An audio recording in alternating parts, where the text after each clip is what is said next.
This video was recorded the 5th of May 2019. I'm the Jonin Monkey, he's Sven the Crusader, and this is... Reviews! After that one Monkey Broadcast episode where Sven ranted about how much he disliked The Walking Dead Season 2, as in the second season of Teltale's point-and-click adventure game series, not the TV series, I never thought we'd be doing this review, but then, out of nowhere, Sven just said, oh hey, in this new format, shall we record a review for The Walking Dead Season 4? His idea, folks, not mine. Yeah, so, I'm like an RKO, I come out of nowhere. I'm not like an RKO in that I am not associated with an asshole who has a tendency to end careers, but that's another story. So to give some context for this review, long-term viewers of Monkey Broadcast may remember, I think it was February of 2014. Well, September 2014, but yeah, it was around that time. Basically, early 2014, we dropped an episode of Monkey Broadcast where I reviewed the second season of Teltale Games' award-winning point-and-click adventure game, sort of pseudo-adaptation of the series The Walking Dead. We both loved The Walking Dead Season 1, as did most people. It was well-written, it's how you do a dark series, and how a series should get you invested in characters that are probably going to suffer horrible fates. So, I at least approached The Walking Dead Season 2 with a world of hope. Jonin, would you like to insert an appropriate clip of my thoughts on Season 2 here? Because I think I really did sum it up best 5 years ago. Both the game and the word of God of the creators after the fact, I shit you not, they confirmed that this was the mindset they were going for in interviews, tries to present leaving these two characters behind to die with no remorse because of their disabilities is the right choice. You know, Crawford's attitude. The attitude that was hammered into us as blatantly evil in the first season. What? Yes. They seriously tried to present that attitude as the right thing. They admitted they were looking forward to killing these characters. That is wrong. That is straight up wrong.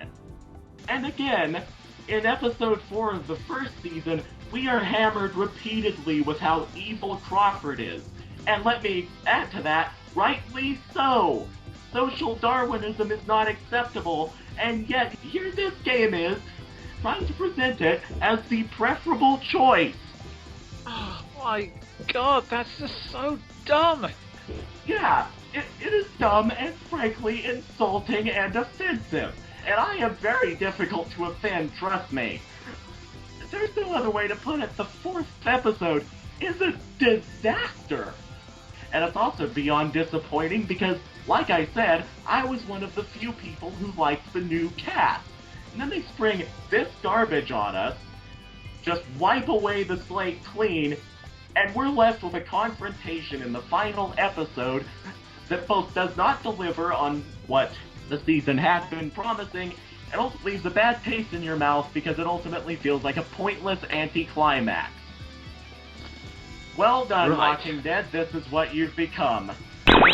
Needless to say, I didn't have high opinions of it, and I still don't, because really, I think a great subtitle for that season would be The Walking Dead Season 2, Telltale Games lead writers exercise in explaining alt-right social Darwinism.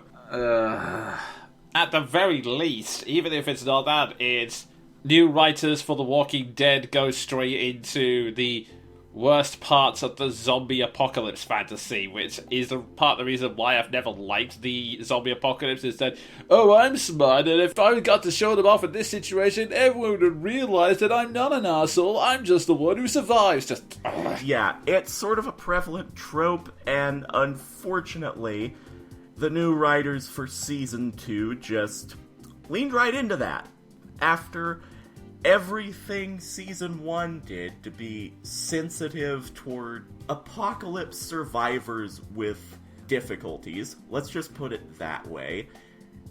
And after everything Season 1 did to basically portray social Darwinists as Nazis, Season 2 came along and... oh god, the edge.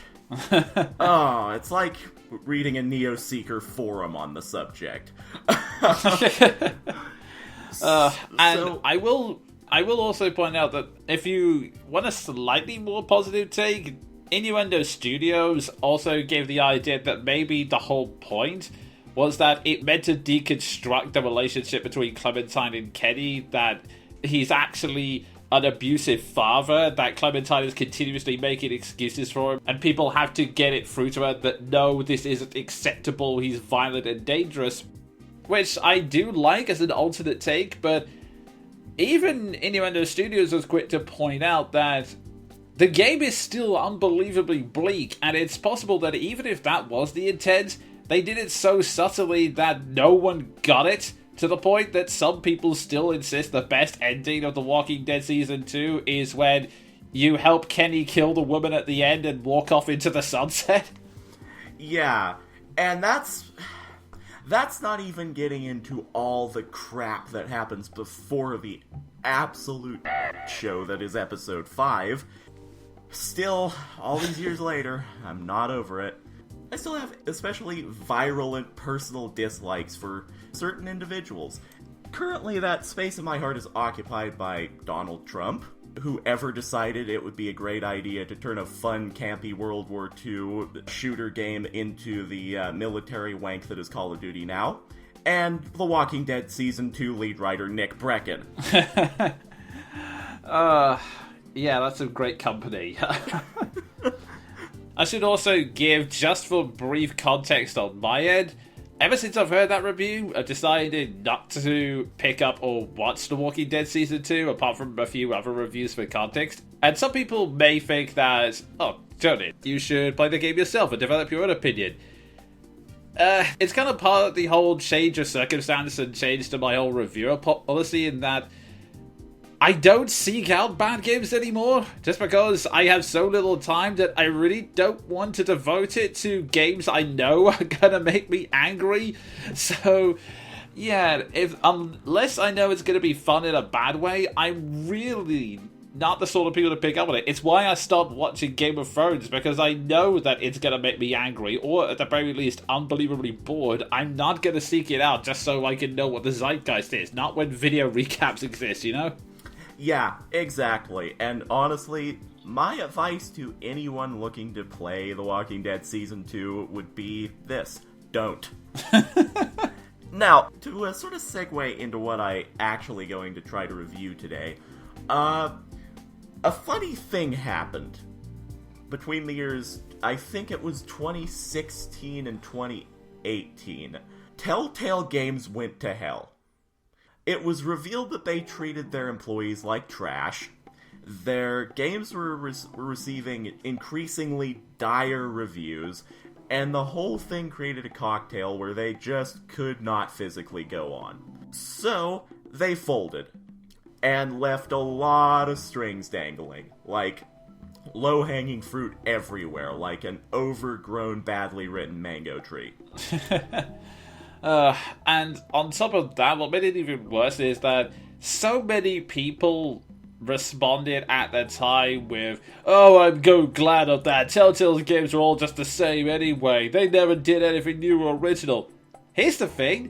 This is how deep-seated the problem is. Some Telltale employees revealed anonymously that they were saying this for years. They were trying to do different styles of games, but the problem is the producers just saw the success of The Walking Dead Season 1 and told them that was all they could do. It's still insisting that the problem with the dwindling sales and reviews wasn't that they were essentially producing the same game each and every time. It's just that they weren't using the correct licenses.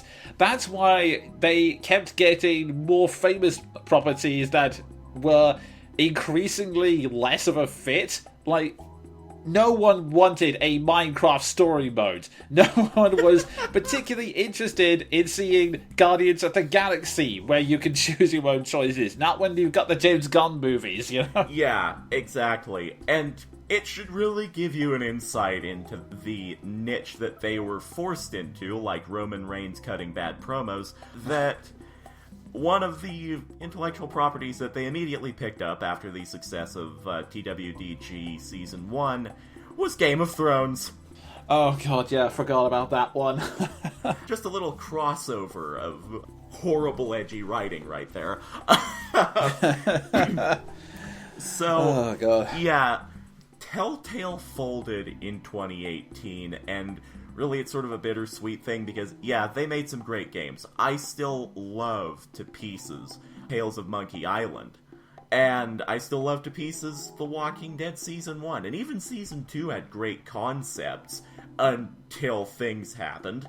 I'll also throw in that I really loved The Wolf Among Us. In fact, one of these days I do plan to do a separate video on that, because that really did make me rethink how choices worked in games. But yeah, there were plenty of great ones. It's just, unfortunately, yeah, as we said, it just became too much and just too random, frankly. Yeah, it was an unfortunate end, but I also think it sort of had to happen, because they really did treat their employees like garbage. And they weren't doing anything good. But the interesting thing to all of this is that it actually left The Walking Dead hanging mid-season through Season 4. At which point, Skybound Studios swooped in, picked up the remaining 3 episodes from them, and opted to finish the series. And to basically cut a long review short, you know it's a sad state of affairs when the thing that fixes a franchise and saves its writing is being picked up by other people. Apologies for the interruption, but I had to cut out several sections of this review due to us not having all the facts at our fingertips at the time. See, a couple of days after we recorded this review, the YouTube channel NoClip released a great documentary that I recommend you checking out called Teltale, The Human Stories Behind the Games. At the time of recording, Sven and I assumed that what had happened was Teltale had started working on this, but then Skybound took over and it was their writers and their programmers that improved everything. As it turned out, that wasn't the case at all. What Skybound did was essentially temporarily rehire those in Teltale that had been laid off in order to get the games finished. In terms of the storytelling, that was finished ages ago. The initial layoff where half of the company employees were gone, that also took out the bad management I mentioned earlier. And this game kind of proves that Teltale were trying to fix some of the bad decisions they made in the past. And they had great plans to radically change their formula and make the kind of new, interesting games that people were asking for them. Unfortunately, it was all too little too late. And without Skybound, we wouldn't have seen the complete story at all. I was actually in the middle of a voice recording session when it happened. I was recording Clementine for her final scene in the final season, the first round of recording. And so it was an utterly surreal moment where we were recording a scene that was all about closure and stuff and coming to the end of a journey. And then they were like, there's a meeting suddenly at noon. Everyone has to go. And I deliberately didn't tell Melissa, who plays Clementine, it was happening because I wanted to get the audio just in case. I didn't know what was going to happen. It's we've got to get the audio just in case we ever can use it. I never had a plan. I never knew where we were going. I never knew anything. I just fought and fought and fought and hoped you didn't notice. Hoped we'd find something before you did. Did I do a good job? So, to get into the review proper, I'm not going to go into too much depth because it is a freshly baked game. I don't want to spoil much, and also I don't know too many of the details because I have not actually watched a playthrough, mostly because modern Let's Playing is not a thing that I'm into unless it's Kikoskia. If the fact that Sven hasn't played the game bothers you, don't worry.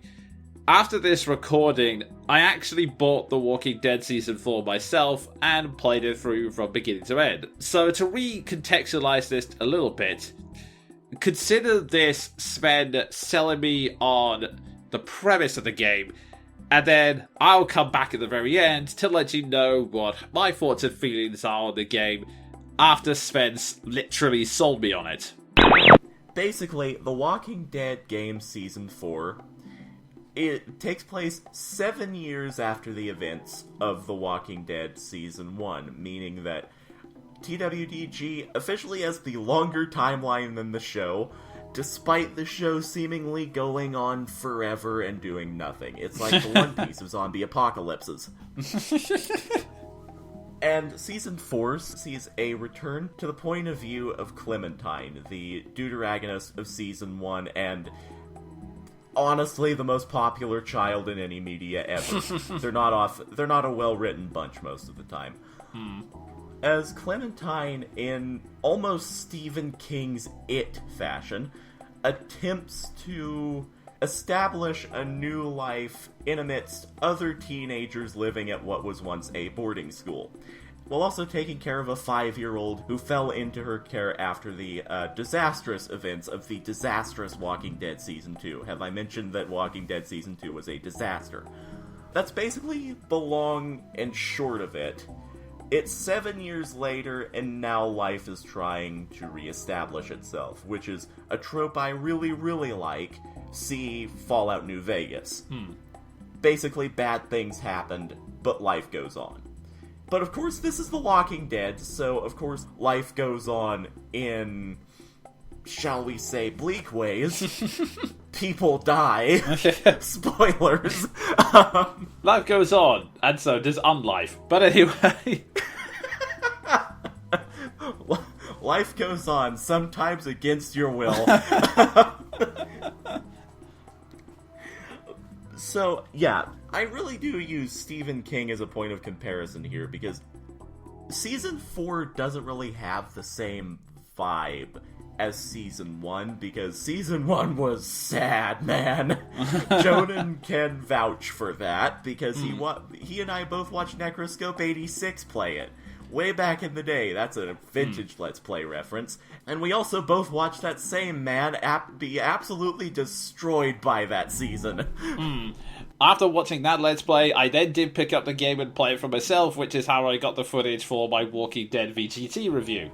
Oh yeah, it's been so long, I actually forgot you did that. In fairness, everyone did. It's for some reason, that's the one video no one ever comments on.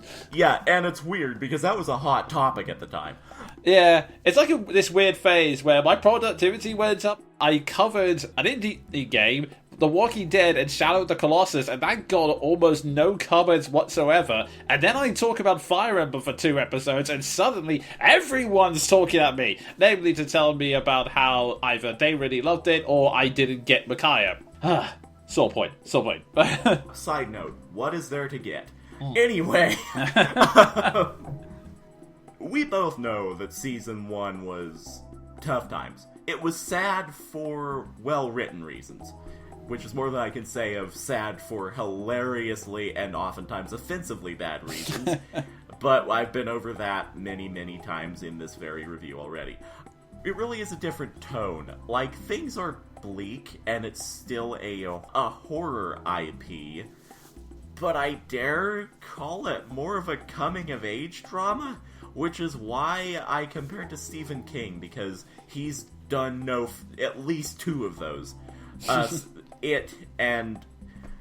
oh, I forget the name of the book, but, you know, the thing that became Stand By Me and launched Will Wheaton's career, that thing. Huh. It really is a lot like those. It's a dark intellectual property, but there's always an element of bittersweet hope. And if I'm gonna get into a series with Edge, that's what I want from it. What I don't want is Game of Thrones, especially what it became in later series, or, you know, The Walking Dead Season 2. Boom, there's another burn. Also, I just looked it up, the novella, it was The Body. Thank you very much. I'm supposed to be the Stephen King fan here, I think. just by virtue of the tone on its own, Season 4 is on better standing than its predecessors. Amusingly, it even includes romance options, which is not a phrase I ever expected to say of The Walking Dead. Ever. Yeah, usually the options come down to, am I going to save this person, or am I going to punch this person in the face? Yeah, so basically Paragon and Renegade. But seriously, I do like that idea, because that is definitely, like, Season 1, it did have sad moments, but it did have some hope mixed in between that, even if it is few and far between. It was enough hope to keep you going, so having, I guess, some elements of positivity and growth does sound like an intriguing way to go for the series. I will say this. The tone and story is such that I can really tell that the writers did not think much of the preceding 2 seasons, because there are many, many references made to Season 1.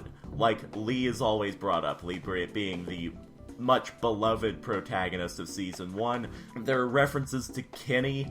Of all people, Eli reappears in a big way. Spoilers.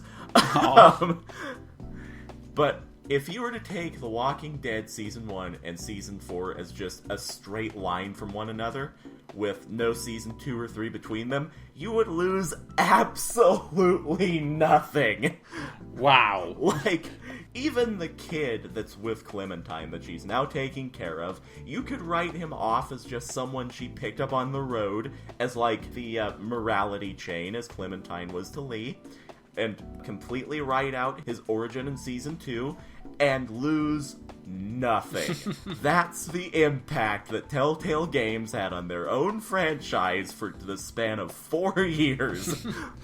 Yeah, I guess in fairness, a lot of series, sometimes they do reach that point. Like, I'm struggling to think of an example off the top of my head, but there are, like, actually, I guess one that sort of comes to mind is Mortal Kombat 9, where you can pretty much just start playing that, and that kind of skips out all of the stuff that happened from, like, I want to say Mortal Kombat 4 onwards. Just, it gets you to a point where, oh, okay, end of the world, you gotta go back in time and stop it. Okay, yeah, we can just start from that. It's fine. Don't pay attention to all of that.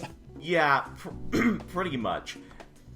It just strikes me as especially funny, again, to make the writing joke that Season 2 was so bad, and Season 3 was so mediocre that even in a self-contained 4-season franchise, those 2 not being included in the canon makes no difference. It actually makes me feel kind of justified. I can definitely see that. It's nice to just, I guess, be able to get the reassurance that you can just, I guess, skip over a section. Because a lot of the time with long-running seasons, you do feel the need to go back and, I guess you have to go back and suffer through the bits, because otherwise you'll be completely lost in what's going on. But to have that reassurance, I guess, well, I'm not gonna lie, it's making me really curious to pick up Season 4 now. Yeah, like, there's a reassurance that it is in fact well written, and there's also the reassurance that you're not going to have to unearth the entire archives to try and figure out what's going on. Because, yeah, like I say, they really made no effort to acknowledge Telltale's mistakes. Honestly, I think it should be the logical outcome of Apocalypse games. Like, the Apocalypse in Fallout was bad. Like, literally end of the world bad. But people came back, they overcame. In New Vegas, civilization has started happening again. And many, many people have pointed out over the excruciatingly long existence of the Walking Dead TV series that humans are gonna win, because dead bodies cannot physically stand forever. And I'm glad that Skybound sort of decided to touch upon that note of it, because even though 7 years is a long-ass frickin' time, this is a short-term problem. If civilization can re-establish after all of the walkers physically cannot continue, then there you have it. Humanity wins. And Season 4 really establishes that that is what's starting to happen. And that, really, the threat now is, well, other people, because, you know, even in Fallout you have raiders. That always kind of reminded me of the Big O, where part of its basis for how it establishes this world is, yeah, there was this great weird event that wiped out all collective human memory, but humans are adaptable, so as long as they can just figure out how basic technology works, they're good. Yeah, exactly. Like, it's especially a thing in The Walking Dead, where let's be honest, the zombies are a plot device. That's basically it. In The Walking Dead, they're not so much antagonists as they are the final hurdle to overcome for humanity. Like, humans overcoming this adversity without losing themselves. That's basically the entire point of The Walking Dead. The zombies are not really a long-term threat. Let's be honest. They're zombies. They don't think, they don't hunt, they don't operate. They're dumb. Humans are smarter. Yeah, the best way I can think of it is like a force of nature. Like, it can kill people if you're unprepared, but once you figure out the pattern, then they're really not that difficult to deal with, really. Exactly.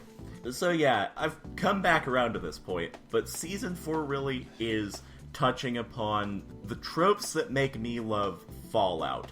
The world sucks, and you're actively making it better. Because I like doing that. I'm a Paragon-leaning person even when I'm playing a renegade character. But no, Sven, you don't understand. All of your family and friends have been murdered by the apocalypse, and plus we don't have any cell phone signal or internet, so we must stay bleak and miserable forever. That's how the apocalypse works. Nick Brecken, do I hear you talking? Yeah. Really, there's not much I can say about Season 4 without getting into major spoilers, but I will say this. As far as the supporting cast goes, this is really the first time I've cared since Season 1. In Season 2, that whole game is so bleak that these supporting characters who were introduced, for what little development they were given in the first place, whenever literally all of them end up dead, I was just left with the overwhelming mental response of, so, Nick, why was I supposed to care? Whereas with Season 4, everyone's fleshed out. The effort that went into making the player care about the group in this season is just outstanding. And before I get into, like, specific characters, I will say that the supporting cast is also a who's who of the modern voice acting industry. Just to name a few, you have Ray Chase, you have Hetty Burris, who I'm astounded to see back in voice acting since the last time I saw her was Final Fantasy X.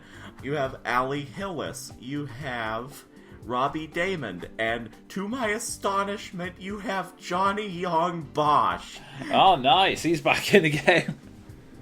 Yeah, so as a voice actor, this game makes me very, very happy. Mind you, it makes me very, very happy in a lot of other regards, but, you know, I nerd about this stuff. Yeah, me too. But beyond just the superficial fact that I love voice acting, the game also really is a who's who of characters that you are made to care about so that you actually have a reaction when bad things happen. It's hard to go into all of them in the span of one review, but I will say this. Given that the setting is a, rehabilitational school for troubled teenagers, it's almost like this whole cast was assembled as a direct screw you to Season 2. Yeah, I'm glad that the characters are made likable, because you're right. If you're just going to brutally murder everyone coldly without any reason, then it really does. It kind of detracts from the overall drama of, oh, why are we supposed to care?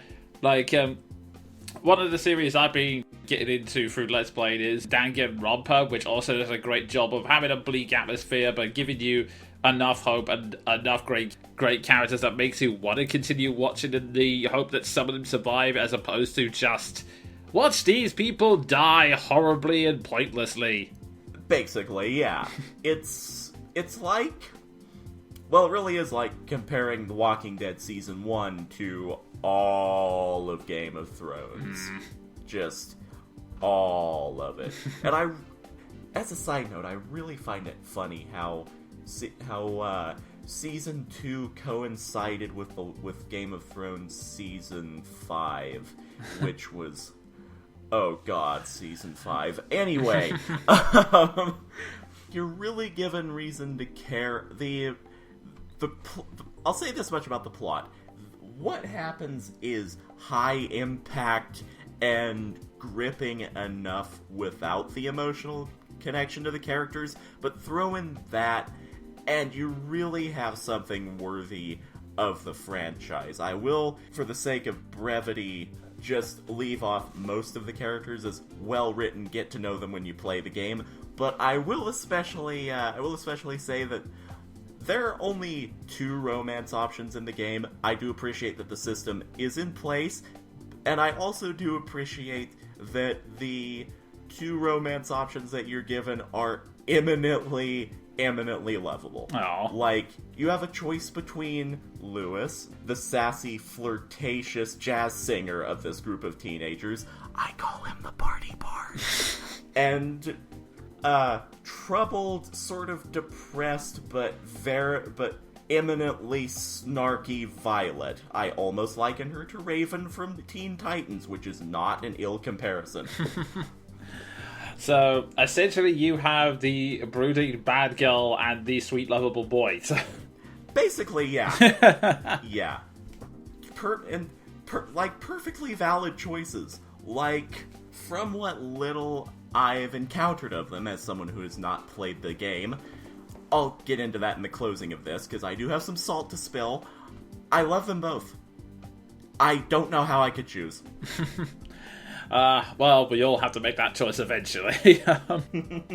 It's always one of the hardest parts of any game with romance options, I feel. Like, it was kind of what I felt during Mass Effect 2, but anyway. Yeah, oh god, me during Inquisition. Holy crap, how can you choose between them? And the complete opposite of Vegas Wedding Central, Elder Scrolls Skyrim. Why would you choose between them is the answer to that question, but anyway. Yeah, why would you ever put me in the position of caring about making a choice when everyone in Skyrim has the personality of a lobster? Well, actually, I prefer that. Lobsters are less grumpy. But anyway. It's true, though. I was astounded by this game. I may not know as much as someone who's played it from beginning to end, but I will say this. It's such a nicely put together package. The plot is good. It's great, even. The overall tone is more positive than especially the dire crap that was Season 2. The characters are all likable and you care when things happen to them. And you care about making sure things don't happen to them. That this plot stays far away from them. And I'm not going to spoil much, but I will say this. I cannot recall the last time I've been more satisfied with the conclusion of a conflict with a main antagonist than I was with the conflict in Season 4. I'll just leave it at that, but I was so emotionally gratified. It's hard to explain without going into detail about what happens, but I don't want to do that because I know Jonin may end up playing this game now. With everything you've told me, it's pretty much a certainty at this point. Yeah, and that leads me to my final point and the salt I have to spill. You won't have any trouble playing this game, but Skybound Games did one thing that really rustled my jimmies, that ground my gears, that wrote my Season 2. They released it on Xbox One, PS4, and Nintendo Switch, and took the entire franchise off the computer. Oh! Why, Skybound? Oh! Why? Yeah, because I was about to say, I think I've seen it released on the Switch, but oh god, I thought Steam would be the first place they would put it. No, they not only didn't release it on Steam, they took seasons 1 through 3 off Steam. So, oh, wow. to put that another way, why Bound Games?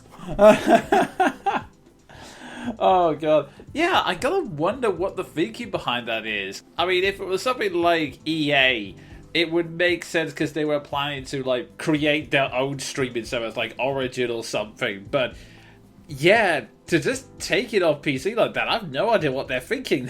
Yeah, I mean, I know that they are planning on remastering seasons 1 through 3, which I'm not entirely opposed to because it's been a while, and I think maybe they might release that on Steam.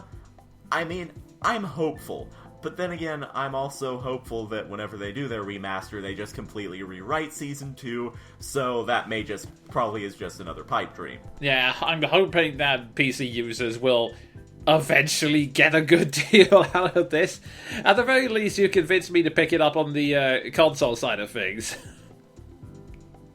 Yeah, like, we unloaded on this franchise 5 years ago, and I can't believe I'm saying it now purely because of that, but Season 4, man, it's good. As much as I went into it almost actively wanting to dislike it, I just can't, because Skybound took over, and they fixed what I didn't like. That's kind of the part of the reason why, unless it's in very extreme circumstances, like in a previous video we talked about, I generally don't like the idea of what some fans say letting a property die, for the simple reason that other companies can pick it up, or new people can enter those companies and find that right idea that just completely rejuvenates a series and uses a fresh perspective to get it off the ground. I mean, there are plenty of examples of this. I mean, yeah, there are some small problems in there. I mean, I don't have nearly as much of a problem with it as others do, but The Force Awakens and The Last Jedi completely rejuvenated Star Wars, whether you like it or not. Yeah, and really, if nothing else, you can at least say they were better than the prequels. Exactly. And that actually fits here, because with Season 4, you can also at least say, at least it's not Season 2. That's what I mean. A positive example can come along and just completely rejuvenate a franchise. So yeah, I'm glad we're at a situation now where I can at least go back to a series I previously loved, rather than looking at a game and going, yeah, but I know what you do in Season 2, so... Yeah, it's why I never really looked into Season 3 that much, even though, just judging my reviews, I was able to tell that thing was, well, I think the term I used at the start of the review is fitting, but I think the Immortan Joe response here would be a good descriptor of Season 3. Mediocre! I never really cared too much about it because Season 2 completely drained me of my ability to care. Same. So the fact that Season 4 didn't just reinvigorate my interest in caring about The Walking Dead and what happened in it, but made me like the franchise again, that's something special and something I did not expect. Chalk me up as pleasantly surprised. Skybound Games accomplished the impossible after that one game I reviewed. So, yeah, against all my expectations, I leave you on the note that I recommend The Walking Dead Season 4 to basically anyone who liked Season 1, or is just really interested in point-and-click adventure games, or coming-of-age stories, I guess. Or just narrative-driven games in general, because I know some people will insist that they're not point-and-click adventure games, but let's be honest, they are. Yeah, they're just really, really edgy ones. And I especially recommend it to anyone who, like me, was left with a bad taste in their mouths after Nick Brecken decided to go on a 5-episode social Darwinist tract. So, yeah, it's a good game. I can't believe it's a good game, but I will admit to being pleasantly surprised.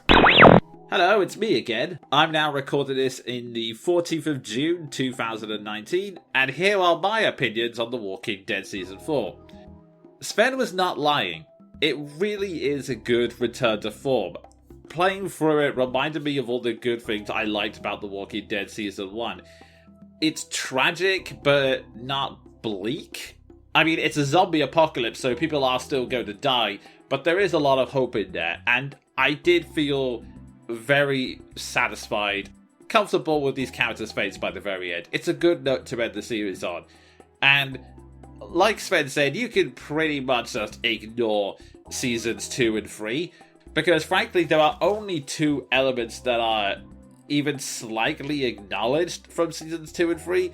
In fact, I was going so far as to say, I don't even think season 3 really affects things that much.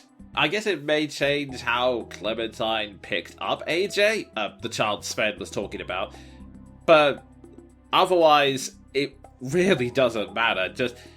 Just to talk about some elements that Sven hasn't already brought up, one element I kind of liked is, and I think I briefly mentioned this in my Walking Dead review, is that the zombies themselves, they're treated more like a force of nature, in that they're only dangerous if you are careless, is the best way I can describe it. Like, there are many ways that they can be peaceful and even potentially manipulated, but you have to know what you're doing. And like Sven touched upon, people start wondering, hey, I wonder what would happen if the walkers went away. So there is some discussion about the world beyond the zombie apocalypse, and I guess what role the zombies play in the grand scheme of things. And I also really did like the antagonist and the way that you could deal with them however they wanted. But it also kind of leads into my one critique of the game, which starts from something that is actively positive. As Sven mentioned, a large chunk of the game is Clem interacting with AJ, but what he didn't mention is that in kind of a mirror to Season 1, how AJ grows, or more specifically, what you teach AJ over the course of the season, is like the primary theme here. It's the nice balance of, okay, do you raise this child to be a fighting machine that can take care of itself and prove useful, or do you try to raise him to be a human first? Like, where do you draw the line between badass warrior and psychopath? That's essentially what it's trying to teach. Unfortunately, one of the potential side effects, because they want to have consequences in every choice, is that sometimes the writers essentially confuse pacifism with idiocy.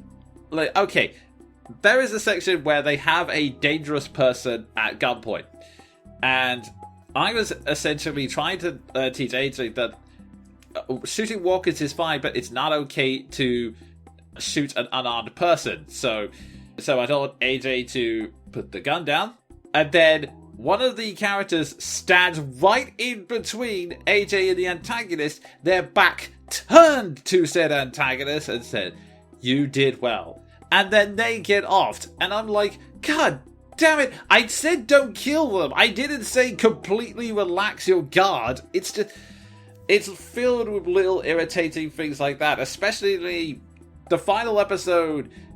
The consequence was so disconnected from the situation, and frankly, a little contrived, because not only was it something I could not have foreseen with the decision, but it's also something so unconnected. Like, it's difficult to say without going into spoilers, but I was staring at it thinking, really?